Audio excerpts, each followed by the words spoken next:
All right, Mid-Buchanan High School, 3/4 of the way up to St. Joe, looking to go all the way, though, in Class 1 football. Here's Ryan Marshall. Mid-Buchanan High School doesn't get a lot of attention in the KC Metro, but after last week's performance by sophomore quarterback Javan Noyes, that may change. He's one of our hardest workers. He shows up 6 a.m. weights every day, and when things aren't going well, he's pushing us to be better, and when things are going well, he's always giving credit to everybody else. He's a very humble young man, and the kids want to follow him because he's such a good kid. Javan helped lead the Dragons to their first ever Missouri Class 1 state semifinal in school history. He threw for 182 yards and 5 touchdowns.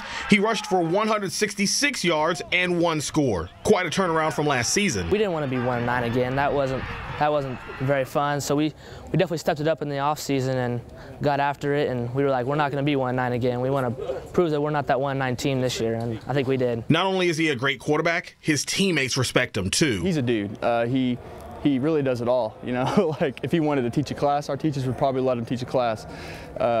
You know, he's a great leader. He's a great person. You know, he's a great friend. He's humble, and he's a nice guy. He never acts like he's better than anybody. You can talk to him anytime. You can talk to him anywhere.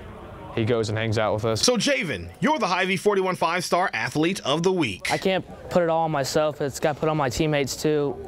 There's not only one person on the field. There's 11 of us. So for everything to work out well, all 11 of us have to do our job. Javan, on behalf of Hy-Vee and 41 Action News, we'd like to present you with Athlete of the Week, my man. Thank you.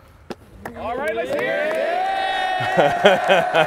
I love the old lineman there with the rolled up jerseys. Nice job and good luck this weekend, guys. Back with more after this.